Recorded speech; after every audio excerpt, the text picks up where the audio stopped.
up, Eager to Pleasers? Welcome back to the Eager to Please podcast.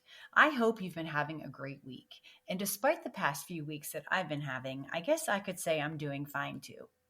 As we wrap up this month's theme, I wanted to take a few minutes to reflect on all we've talked about as it relates to the I'm fine phrase. So here's a question for you. Have you ever wondered why it's so common for people to say I'm fine when you ask them how they've been?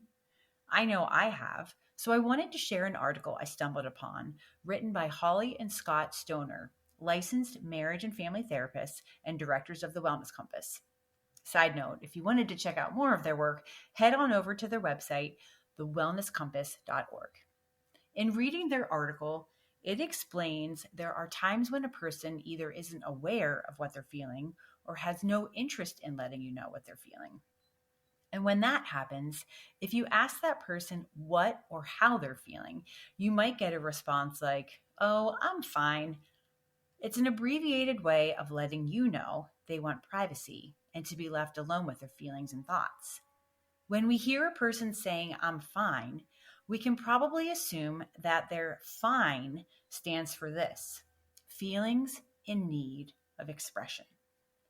I don't know about you, but I have never heard this acronym used before. But in knowing what I do now about the phrase and why people say it, I can see that meaning making a whole lot of sense. Think about it for a minute.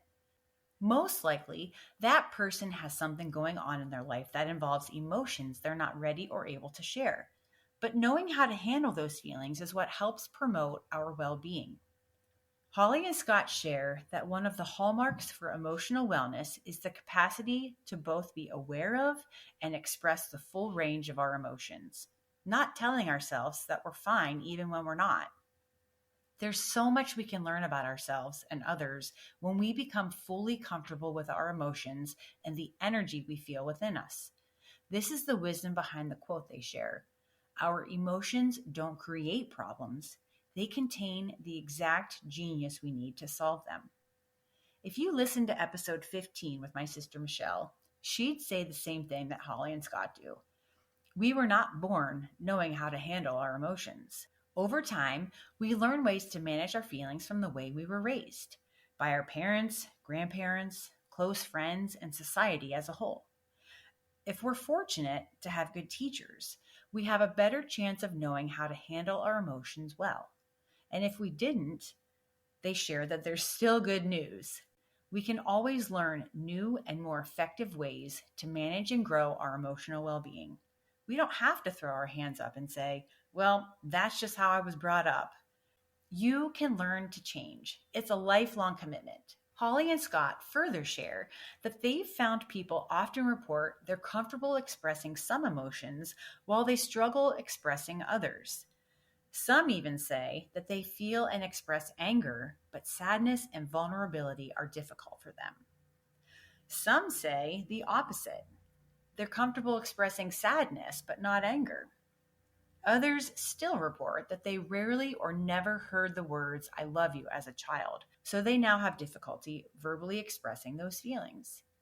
And still, others learn to say "I'm fine" rather than express their strong emotions. What I found to be a good reminder is that there are appropriate times to express our emotions, and so saying "I'm fine" might be okay to say to a friend who seems to be distracted with other things and doesn't necessarily have the time for the full version of your crappy day. But also knowing that if this is the only response you have, the only tool in your tool belt, it might be time to dig deeper, to take a closer look into what's keeping you from sharing your feelings. I'll leave you with this final thought from Holly and Scott. Learn to make it personal by asking yourself these 3 questions.